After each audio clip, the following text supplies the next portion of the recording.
ban in an effort to make the U.S. safer by restricting immigration. Local civil rights groups now fighting back after 6 more countries are added to the list. News 12 The Bronx reporter Anthony Carlo has the story. It's been a very traumatic time for Nigerians and for me personally. Henry Ukazu is originally from Nigeria. He became a U.S. citizen in 2016 and now lives in the Bronx. President Trump now suspending immigrant visas for Nigerians seeking to live in the U.S. It's going to have an effect because we have a lot of values we give to the U.S. government here.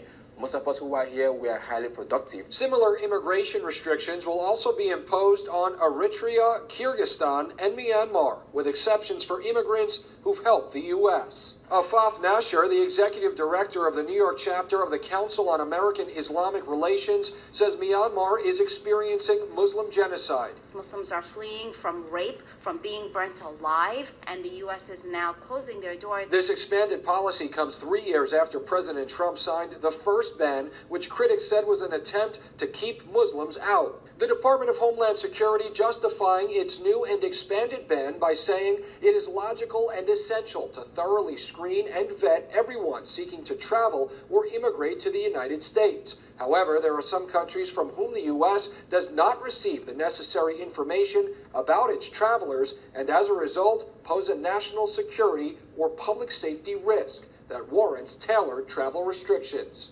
Nasher condemns the action as part of a racist and Islamophobic agenda. There's nothing much more secure than the vetting process that the U.S. already applies to these countries, but then to actually establish roots and become Americans and live here, oh no, that all of a sudden is a security threat.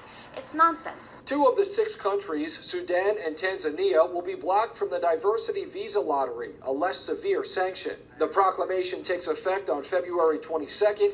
Homeland Security says most countries are willing to address their deficiencies. For News 12, I'm Anthony Carlo.